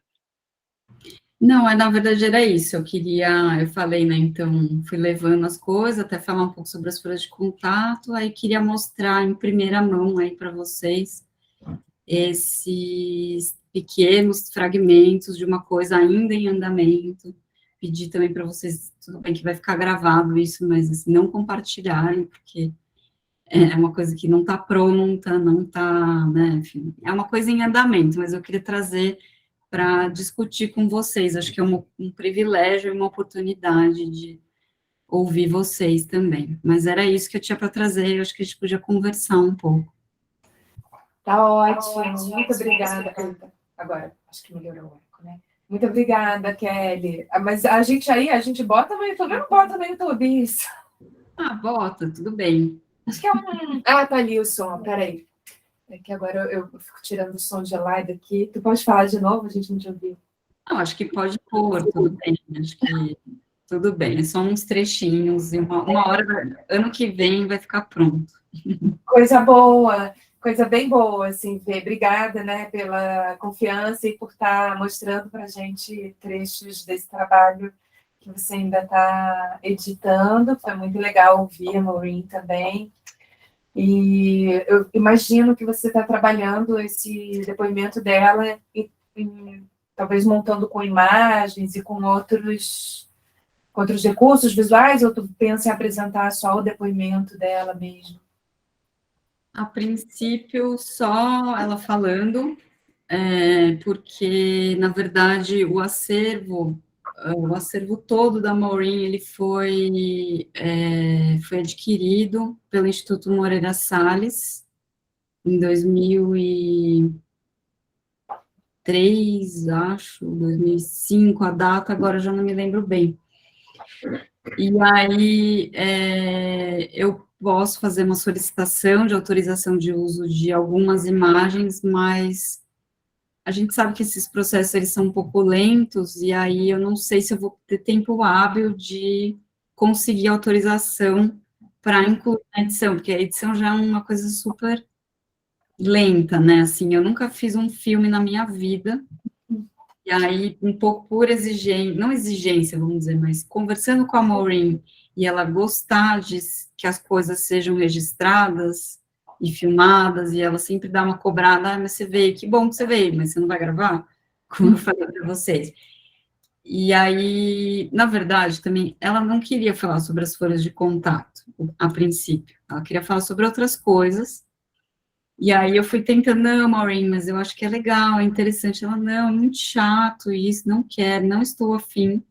E aí fui encontrando com ela várias vezes, liguei para ela várias vezes, até que ela falou, tá bom, vamos fazer isso. E aí ela ficou super empolgada, na verdade.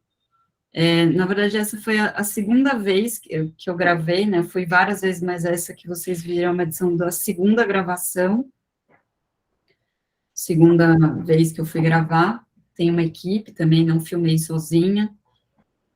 O Felipe Gaiotto e a Laila Contic, né, que são da antropologia também. Mas aí ela se empolgou, e aí uma série de memórias começaram a vir à tona, e é isso, ela foi relembrando as escolhas que ela fez, sei lá, 50 anos atrás, mas, enfim, e aí eu estou vendo que esse processo de edição, ele é muito lento, e para quem está dentro do filme, né, no caso, as coisas, elas parecem fazer sentido, mas aí, por exemplo, fui algumas vezes no LISA, lá no Laboratório de Imagem, Som e Antropologia da USP, conversar com o Ricardo, editei um pouco com ele e tal, e aí ele falou, olha, Kelly, por exemplo, esse trecho aqui, eu não sei do que ela está falando. Aí ela está falando sobre isso, isso, isso. Ele falou, agora que você me explicou, eu entendo do que ela está falando. Então, tem essa coisa também, né, de uma certa dinâmica. Então, tudo isso para dizer que não sei se eu vou conseguir incluir as imagens correspondentes. Mas só rapidinho, assim, já que eu vou mostrar rapidinho para vocês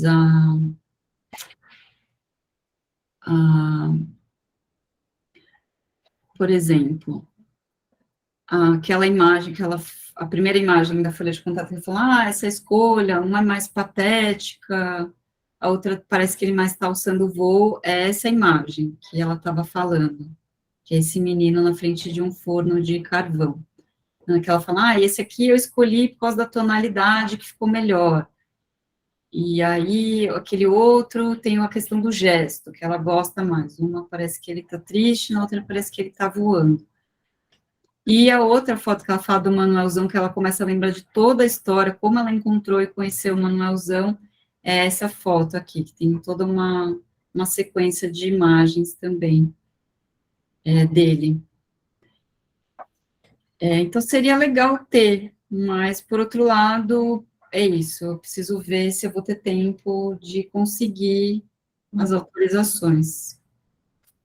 Sim, mas muito legal, que é muito interessante a opção pelas folhas de contato, realmente, assim, né, é um lugar onde a gente percebe o movimento da fotógrafa, as escolhas, o que ela está levando em consideração, então é uma opção de pesquisa muito interessante para conhecer mais da dinâmica do trabalho da Maureen. Então, parabéns, assim, né, pelo trabalho, pela escolha, por esse foco.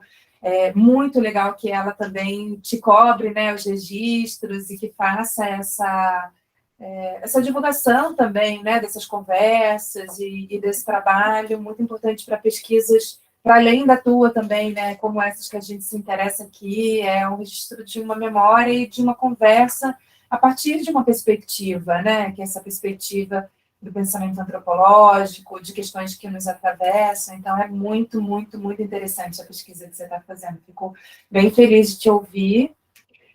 Eu tenho uma pergunta, que é uma curiosidade, assim, mas eu também queria dar a oportunidade para as outras pessoas poderem falar contigo. A gente só tem mais 20 minutos aqui do tempo que a gente acordou hoje.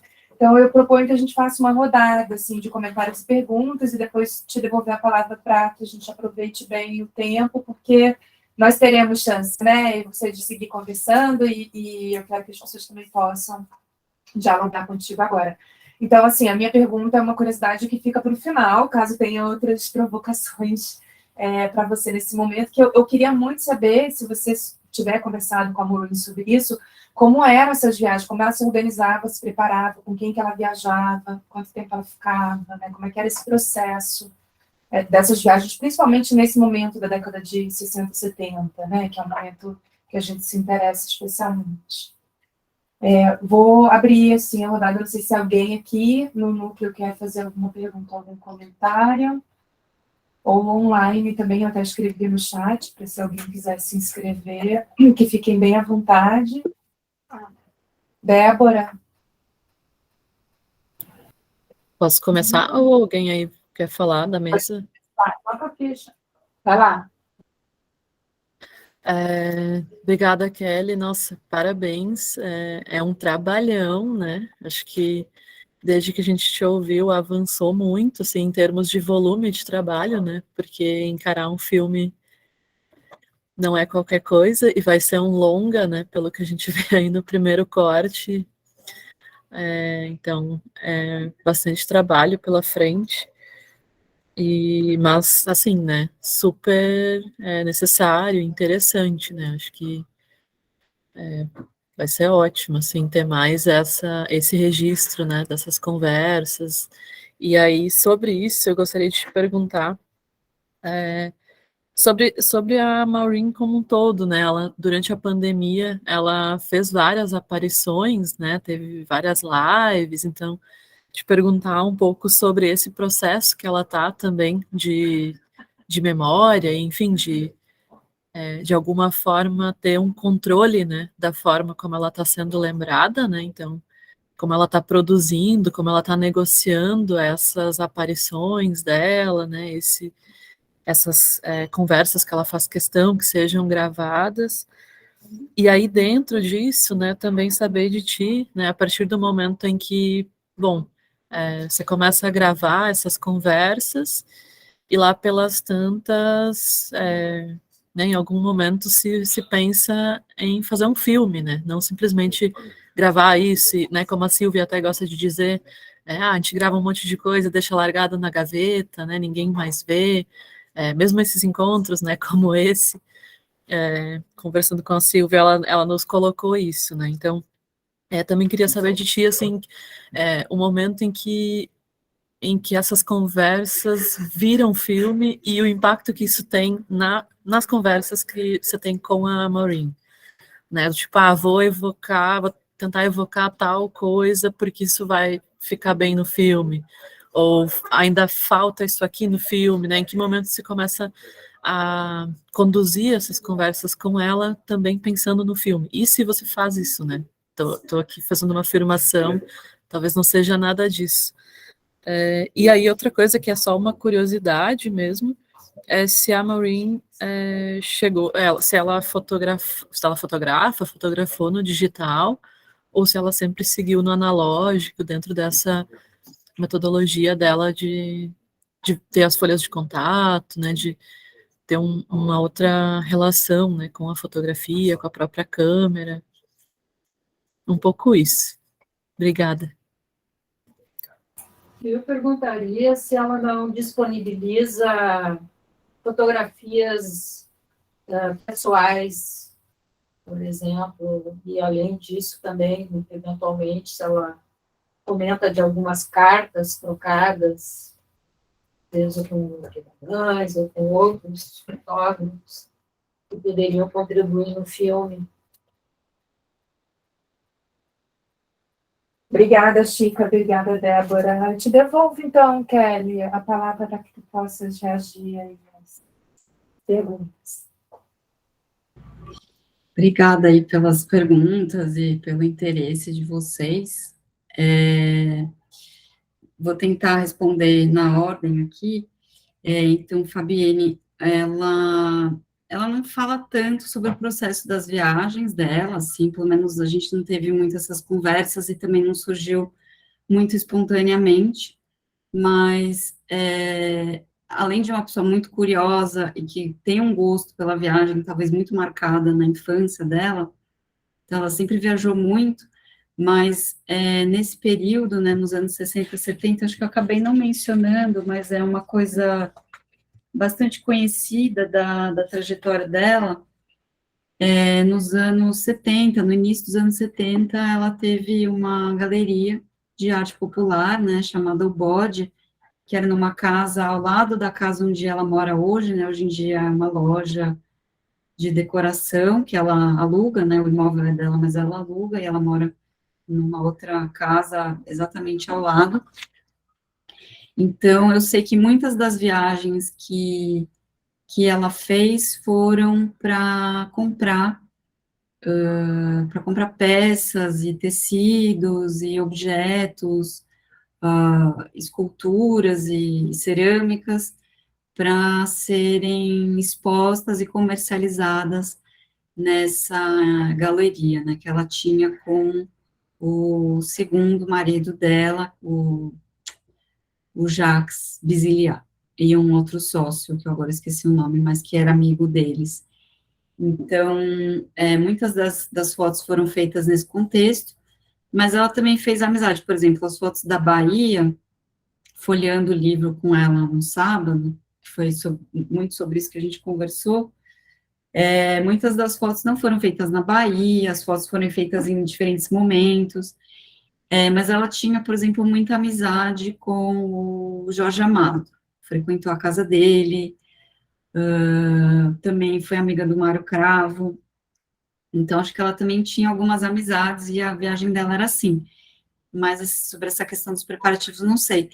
No filme que ela dirigiu e lançou em 2019, né, o Equivalências, Aprender Vivendo, tem várias imagens de arquivo, e aí mostra algumas dessas viagens, não nos anos 70, né, uma coisa talvez tem cara mais de anos 80, 90, aí ela fez algumas filmagens pessoais do acervo dela, e aí mostra ela viajando com o Jacques numa Kombi lotada de peças e coisas que eles iam comprando com as pessoas que eles já conheciam em algumas regiões ali. Mas é interessante porque você perguntar isso, não sei se você tinha isso em mente, mas tinha o Estatuto da Mulher Casada, né, que estava em voga até esse momento.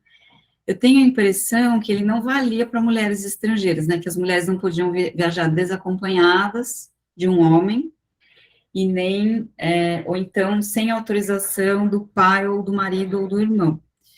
Mas eu acho que para as mulheres estrangeiras isso não se aplica, porque tanto ela quanto a Cláudia nunca mencionam um impedimento ou uma dificuldade legal para viajarem, né, para ir para a Amazônia, ou para ir para Minas Gerais, ou, enfim, para ir para os milhares de lugares que elas foram.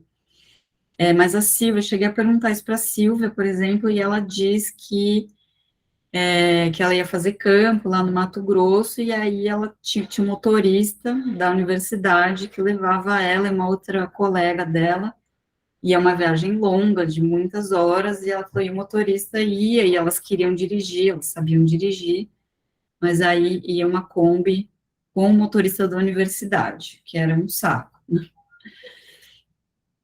E depois, quando esse Estatuto da Mulher Casada é revogado, aí elas começaram a revezar a direção, a condução do veículo. A Débora conta uns processos, né, com a Maureen, sobre a memória dela e como ela está produzindo, negociando essas aparições. Acho que eu senti que ela ficou muito animada com a ideia de ser filmada, e eu falei que ia uma pequena equipe, enfim, a casa dela é muito escura, porque ela gosta que seja escura, e aí a gente levou uma iluminação, mas ela ela dá várias sugestões, assim, e eu sinto que ela gosta de um pouco dar uma dirigida, não total, assim, mas ela, a luz, eu gosto que a luz seja lateral, eu acho mais bonito, então ela fica pedindo para mudar a luz de lugar. A gente levou uma pequena luz, assim, de LED. Aí ela, não, mas eu quero sentar aqui, ou eu quero sentar ali, aí ela escolhe mais Sharp, que ela vai pôr e tal, então não é uma coisa que eu simplesmente apareço, né, na casa dela, e, assim, ela prepara, ela pede nesse um dos trechos que eu mostrei para vocês, que ela está conversando com um homem ali, é o Carlos Dourado, que é o assistente dela, que ajuda ela a organizar os arquivos, a separar algumas coisas para as exposições. Eles trabalham juntos há muitos anos, desde o Memorial da América Latina, e, enfim, aí o Carlos dá às vezes essa força também, mas eu sinto que ela controla um pouco, assim, né, a aparição, e sábado agora eu quis levar esse primeiro corte para ela olhar, então a gente assistiu uma parte, a gente filmou ela assistindo, e ela gostou, e ela falou assim, gostei da trilha, não sei o quê, e, enfim, ela vai dando umas opiniões também, eu acho que ela tem essa noção mesmo, né, mais do que querer controlar, acho que ela tem uma noção, inclusive, muito melhor que a minha, que nunca filmei nada, porque, enfim, ela, inclusive, acabou de lançar um filme, então, eu acho que ela tem esse interesse em participar. E aí você perguntou também, né, em que momento as conversas viram filme e que impacto isso tem sobre a Maureen. É isso, era só um conversas, aí teve, a primeira vez que eu fui na casa da Maureen, eu fui com a Silvia e com uma colega que fazia iniciação com a Silvia, que é a Beatriz Rego 20 Moraes, e a gente foi, conversou, conheceu a Maureen e tal, isso foi em 2019, mas ela já fez essa cobrança, mas a gente levou um gravador, mas eu senti que teve uma certa decepção, que era só um gravador, não tinha uma câmera filmando ela, e a Silvia até falou, vocês voltem aqui e vocês deem um jeito de filmar, porque ela quer ser filmada, ela gosta de ser filmada, ela, sei lá, ela tem essa coisa, né, não sei, acho que ela muda, né, quando ela está sendo filmada. Ela é muito animada sempre, mas eu acho que ela é uma coisa a mais para ela, um tempero, parece.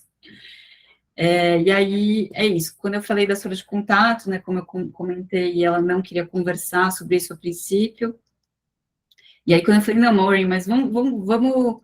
E aí, primeiro, na verdade, ela falou, mas isso vai ser publicado? Como é que vai ser isso? Olha, eu não tenho orçamento para fazer um livro, é muito caro, tá? Isso deu uma desanimada.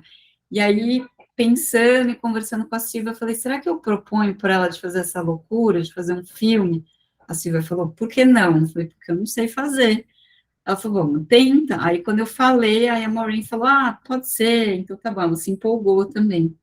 Então, aí foi esse o processo da conversa virar um filme, que não estava previsto, e foi uma espécie de negociação, eu diria que é uma parte da negociação para ela se engajar mais nessa conversa, porque acho que ela tem razão, a conversa pela conversa, para uma pessoa que é super ocupada como ela está sempre preparando alguma exposição, muitas vezes mais de uma exposição ao mesmo tempo, talvez muitas vezes a conversa é uma certa perda de tempo para ela, né, assim, se não vai gerar um produto, não vai gerar um registro, se outras pessoas não vão ter acesso, eu entendo ela nesse sentido, sabe, de disponibilizar 1, 2, 3 horas do dia dela e a conversa morre ali, ou vou escrever sobre isso daqui quanto? 1, 2, 3 meses para ser publicado daqui 1, 2 anos, né, ela não tem tempo para isso, ela é muito, muito ocupada mesmo.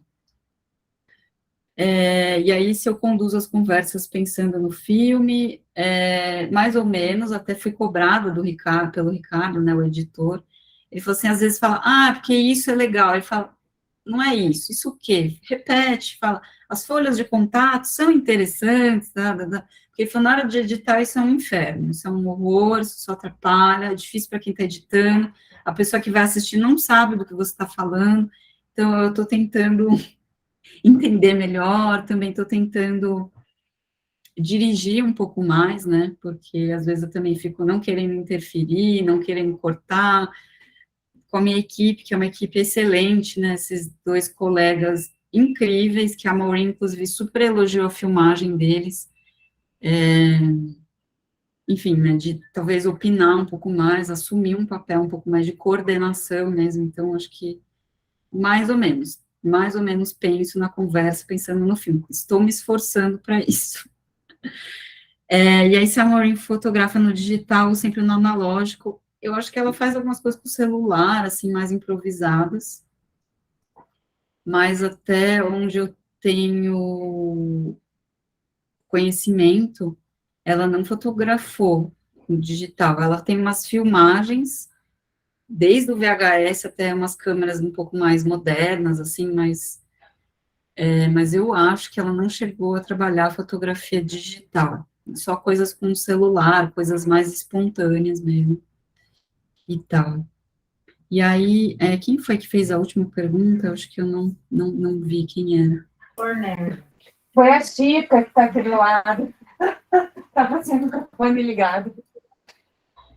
Ela não disponibilizou fotos familiares, ou, sei lá, outras informações sobre músicas, cartas. Então, eu tentei falar com ela sobre... Ela tem alguns diários que também estão no acervo do Moreira Salles. Uma vez eu vi um desses... Tem uma capa que ela põe... Ela mesma decorou com fios de seda, algumas miçangas. Eu já tinha visto uma reprodução dessa capa num livro que o Moreira Salles publicou em 2009, que chama Fotografias, que é uma espécie de retrospectiva do acervo dela. E aí, uma vez eu fui na casa dela, tinha esse diário, lá eu vi em cima da mesa, mas, enfim, achei um pouco invasivo, assim, perguntar. E ela não mostrou, não disponibilizou fotos pessoais, mas, dentro desse projeto com a Sílvia, que a ideia da Silvia também era fazer, na verdade, um filme com a Cláudia Andujar, a Lux Vidal e a Maureen, e talvez as 3 interagindo entre elas, mas aí não deu certo porque entrou a pandemia, são 3 pessoas, na época tinham 89, hoje tem 90, 91, simplesmente não era possível arriscar com ninguém, muito menos com elas, né? Mas nesse processo a gente acabou montando um site que ainda não foi divulgado, né, não foi lançado, ele está montado, mas ele não foi divulgado. Silvia mostrou para a gente no dia que ela conversou conosco, assim, incrível, mostrou uns trechinhos também de vídeo, foi bem legal, assim, bem legal. Incrível, parabéns, né, porque você também fez parte aí desse trabalhão, outro trabalhão. Ficou muito lindo, muito lindo. Na linha, né, vocês viram que são 3 linhas, né, na linha da Maureen, ela mandou várias fotos, assim, para a Sílvia, inclusive ela mandou uma foto pessoal, ela com as filhas, os netos e bisnetos na praia, no dia do aniversário dela, não sei se vocês chegaram a ver essa, mas são coisas que ela foi mandando para a Sílvia, assim, mas mais digitais também. A gente não teve acesso ao acervo pessoal mais antigo, assim, né, então, infelizmente não, mas eu adoro esse tipo de arquivo. Pois é. Kelly, queria te agradecer muito, muito mesmo, assim, né, pelo tempo aqui disponibilizado para estar conosco hoje, conversando sobre a sua pesquisa. Reforço aqui as palavras da Débora, é muito legal ver o desenvolvimento desse trabalho, né, e como é que está caminhando agora, a gente vai seguir aí junto, depois eu quero conversar contigo. A gente fez um projeto, acho que eu não cheguei a te contar ainda isso, conseguimos o financiamento da FAPEDS daqui para publicar um livro, fruto dessa pesquisa sobre diferentes mulheres, né, e tem a ver com o ciclo, e a gente tem o desejo de trazer vocês que estão aí pesquisando, né, todas essas fotógrafas e antropólogas, para comporem conosco uma publicação importante sobre o trabalho dessas mulheres que produziram, né, principalmente na primeira metade do século XX, trabalhos de caráter etnográfico aqui no Brasil. Depois eu vou conversar com calma contigo sobre isso. A gente estava esperando aí confirmarem, né, o depósito de dinheiro, que está bem atrasado, mas ontem saía Então agora é oficial, a gente vai conseguir fazer isso. E é isso. Obrigada de novo e a gente vai seguir em contato, tá? Obrigada a todo mundo também que está aí presente conosco hoje, que topou estar aqui, né, antecipando o horário, entendeu esse desafio que a gente tem dessas atividades híbridas também. E a gente se vê de novo semana que vem, quem está no círculo, né, para seguir com essas conversas. E sinta-se convidada também, Kelly, se tiver chance de seguir conosco nas terças-feiras desse horário, a gente está fazendo aí uma série de encontros. Se vocês puderem me mandar o cronograma, eu vou adorar acompanhar. Te peço desculpas, a gente devia ter mandado já. Tranquilo. Mas eu fico super feliz com esse convite de, né, para poder estar aqui novamente com vocês e conversar e fazer essa troca, porque eu realmente acho que é um grupo, assim, parece tão óbvio, né, isso, mas ao mesmo tempo isso não é feito de forma sistemática, né, até o seu artigo, né, Fabienne, da GIS, é um artigo que eu li, reli, recomendo nos meus cursos, porque eu acho que né, essa organização mais sistemática e cronológica dessas mulheres que estão produzindo, né, e que passam batido, são essas esposas, ou, como se fosse uma aqui, outra ali, como se fossem as exceções, mas um estudo um pouco mais atento, mais detido, mostra que não é exceção, é só invisibilização mesmo. Então, parabenizo o seu trabalho e o trabalho de todas e todos aí do grupo, e fico realmente muito feliz com o convite, espero poder continuar participando aí das próximas atividades. Obrigada, Kelly. Beijo, gente. Até semana que vem. Obrigada, Kelly. Tchau, tchau. Tchau, beijos. Obrigada.